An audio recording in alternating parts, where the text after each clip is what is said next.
This weekend, we saw the militant trans mafia in full force. Now it's emerged that top Labour ministers and MPs are plotting to subvert the Supreme Court's ruling that biological men can't be women.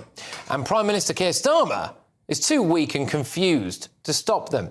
Leaked WhatsApp messages reveal Labour's Minister for Border Security and Asylum, Dame Angela Eagle, said that they should call a meeting to find a way around the Supreme Court's ruling. Then Chris Bryant, yes, this Chris Bryant.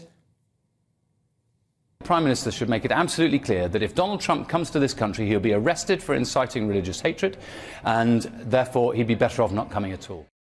Yeah, very stable and rational, Chris Bryant.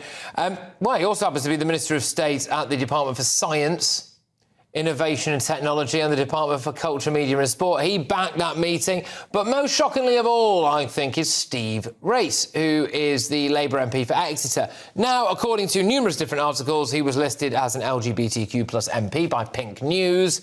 He seems to think it's appalling that biological men should be banned from women's sports. Well, the truth comes out, doesn't it? The Prime Minister reportedly will do nothing to stop them plotting to continue to allow men in women's toilets, changing rooms and sports. I think that's utterly spineless. And it appears that the Prime Minister might actually be completely beholden to this lot. Radical trans protesters held placards like #KillJK Rowling. They also held posters saying the only good turf is a dead one, with a symbol of someone hanging there. Bring back witch burning they had as well, and that was about burning J.K. Rowling to death. There was also that one there you saw with bullet holes, I will make you listen, which I think is a threat, really, isn't it not, to open fire on people. There was that as well, which is defacing statues to suffragette Millicent Fawcett, with graffiti saying, and sorry if I'm offending anyone here, I'm just saying what it says fag rights, as well as other statues. The police appear to have done next to nothing. So the police are there, you've got these posters, you've got people defacing statues, all right, and they've done next to nothing. I can't imagine why.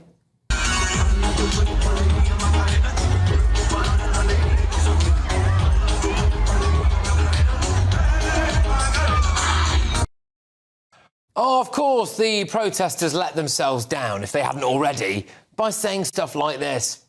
One struggle, one fight, Palestine trans rights. One struggle, one fight, Palestine trans rights. Well, hey, there you go. One struggle, one fight. What was it? Trans and Palestinian rights, something along that. I'm sure if you walked around Gaza and spoke to Hamas, you would find that they also care deeply about the rights of trans people. And then there's these lovely people who women should obviously welcome in. Why do my business is none of your business? Why do my business is none of your business? Why we do our business is none of your business? Or I do my business is none of your business. Our biological sex does not decide what toilets we use, our brain does. Yeah, women should obviously just welcome them into their lavatory, shouldn't they? The true colours of the Labour Party, I think, are on full display here. They are naturally in favour of trans people instead of women, in my view.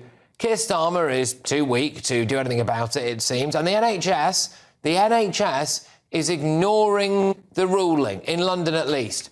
Trans women, so biological men, will still be able to access every women's only space in hospitals in London.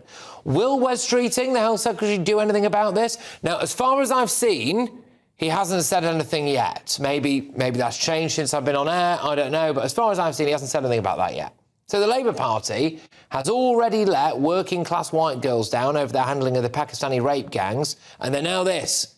I would politely suggest that if you care about women and girls, perhaps the Labour Party isn't for you.